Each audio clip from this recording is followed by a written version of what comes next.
کبھی ایسا ہوا ہے کہ طبیعت ٹھیک نہ لگے لیکن ڈاکٹر کی طرف سے جواب آئے کہ سب رپورٹس نارمل ہیں؟ آج ہم اسی پر بات کریں گے، یہ جاننے کی کوشش کریں گے کہ یہ نارمل رینج آخر ہے کیا اور یہ کیوں صحت کی مکمل تصویر پیش نہیں کر پاتی۔ تھوڑا چونکا دینے والا خیال ہے نا، لیکن اس کو سمجھنا بہت ضروری ہے۔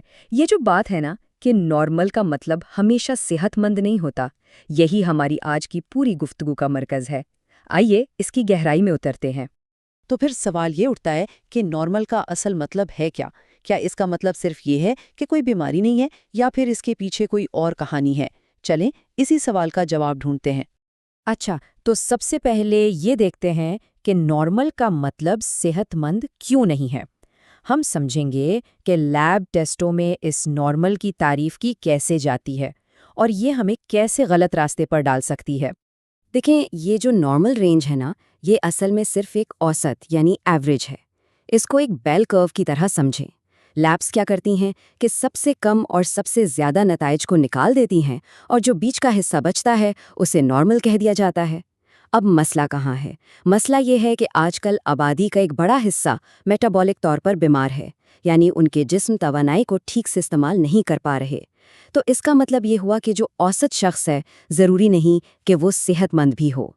اب آگے بڑھتے ہیں اور دیکھتے ہیں کہ یہ نارمل وقت کے ساتھ کیسے بدلا ہے، اور یہ بہت دلچسپ بات ہے کہ کیسے میڈیکل گائیڈ لائنز میں تبدیلی کی وجہ سے لاکھوں لوگ راتوں رات بیمار کی کیٹیگری میں آ گئے، جبکہ ان کی صحت میں تو کوئی تبدیلی آئی ہی نہیں تھی۔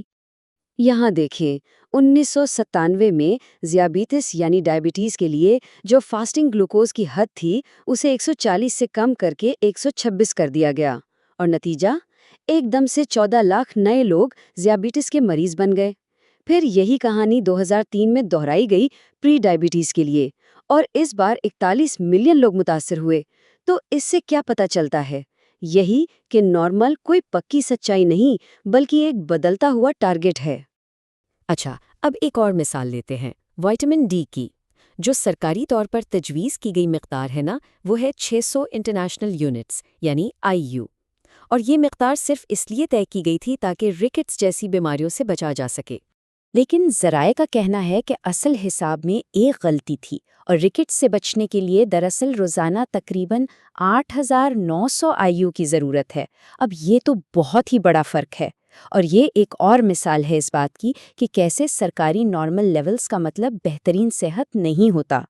ٹھیک ہے، اب ہم اس تجزیے کے شاید سب سے اہم حصے کی طرف آ رہے ہیں، میڈیسن کا ایک ایسا بلائنڈ سپاٹ، ایک ایسا ٹیسٹ جو اکثر نظر انداز کر دیا جاتا ہے، حالانکہ یہ ٹیسٹ میٹابولک صحت کے بارے میں برسوں پہلے خبردار کر سکتا ہے، اس سے بھی پہلے کہ عام ٹیسٹوں میں کوئی خرابی نظر آئے۔ یہاں دیکھیں، بات بالکل صاف ہو جائے گی۔ ہو سکتا ہے کہ فاسٹنگ گلوکوز یعنی خون میں شوگر کی مقدار بالکل نارمل نظر آئے، لیکن ایسا کیوں ہے؟ وہ اس لیے کہ لبلبا یعنی پینکریاز اوور ٹائم کام کر رہا ہے۔ وہ زیادہ سے زیادہ انسولین بنا رہا ہے تاکہ شوگر کو خون سے نکال کر سیلز میں بھیج سکے۔ تو باہر سے تو گلوکوز ٹھیک لگتا ہے، لیکن اندر ہی اندر جسم مدد کے لیے پکار رہا ہوتا ہے۔ اور یہی سب سے اہم نقطہ ہے۔ انسولین کی سطح گلوکوز کے بڑھنے سے 10، 15، حتیٰ کہ 20 سال پہلے بھی بڑھ سکتی ہے۔ یہ ایک بہت بڑا ارلی وارننگ سسٹم ہے جسے زیادہ تر عام ٹیسٹ بالکل مس کر دیتے ہیں۔ یہ ایک موقع ہے کہ مسئلے کو بڑا ہونے سے پہلے ہی پکڑ لیا جائے۔ تو سوال یہ ہے کہ بہترین لیول کیا ہونا چاہیے؟ اس ذریعے کے مطابق فاسٹنگ انسولین 2 سے 6 مائکرو یونٹ فی ملی لیٹر کے درمیان ہونا چاہیے۔ اگر یہ 8 پر ہے تو یہ تشویش کی بات ہے، اور 10 سے 12 کا مطلب ہے کہ انسولین ریزسٹنس کا خطرہ بہت زیادہ ہے۔ بہت سی لیبز تو 12 کو بھی نارمل ہی کہیں گے، لیکن دراصل یہ ایک ابتدائی خطرے کی گھنٹی ہے جسے نظر انداز نہیں کرنا چاہیے۔ اچھا، اب ذرا سوزش یعنی انفلیمیشن اور کولیسٹرول کی بات کرتے ہیں۔ یہ کچھ ایسے مارکرز ہیں جنہیں عام ٹیسٹوں میں اکثر غلط سمجھا جاتا ہے۔ سی ری ایکٹیو پروٹین یا CRP یہ جسم میں انفلیمیشن کا لیول بتاتا ہے۔ زیادہ تر لیبز کہتی ہیں کہ اگر یہ 3 سے کم ہے تو سب ٹھیک ہے، لیکن اصل میں جو دائمی ہلکی ہلکی سوزش ہوتی ہے نا، وہی بہت سی بیماریوں کی جڑ ہے۔ تو مقصد صرف اوسط انفلیمیشن رکھنا نہیں بلکہ اسے 1 سے بھی نیچے لانا ہے۔ جتنا 0 کے قریب ہو اتنا بہتر۔ اور کولیسٹرول کا کیا معاملہ ہے؟ سب نے برے یعنی LDL کولیسٹرول کے بارے میں تو سنا ہی ہے، لیکن کہانی اتنی سیدھی نہیں ہے۔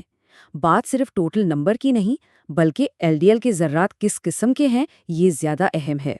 اس کی 2 اہم قسمیں ہیں۔ ایک ہے پیٹرن اے، یہ بڑے اور فلفی قسم کے ذرات ہوتے ہیں جو عام طور پر نقصان نہیں پہنچاتے۔ دوسری ہے پیٹرن بی، یہ چھوٹے اور بھاری ذرات ہوتے ہیں اور یہی وہ ہیں جو شریانوں یعنی آرٹریز کی دیواروں میں گھس کر مسئلہ پیدا کرتے ہیں۔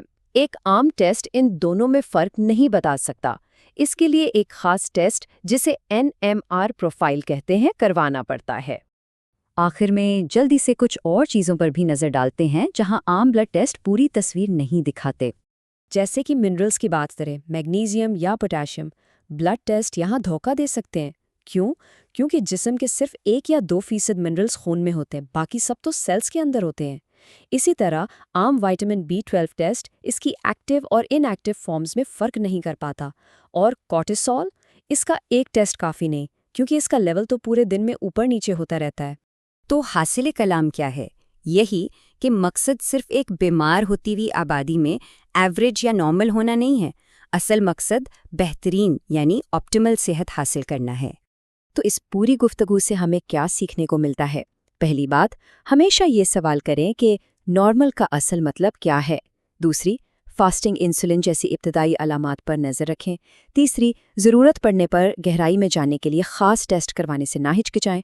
اور چوتھی اور سب سے اہم بات، ایوریج پر راضی نہ ہوں، ہمیشہ بہترین صحت کا ہدف بنائیں۔ اور یہی بات ہمیں ایک آخری سوال پر لا کھڑا کرتی ہے۔ شاید اب سوچ بدلنے کا وقت آ گیا ہے، یہ پوچھنے کے بجائے کہ کیا میری رپورٹس نارمل ہیں؟ شاید بہتر سوال یہ ہے، کیا یہ بہترین ہیں؟ اور یہی وہ سوال ہے جو صحت کے سفر میں اصل رہنمائی کر سکتا ہے۔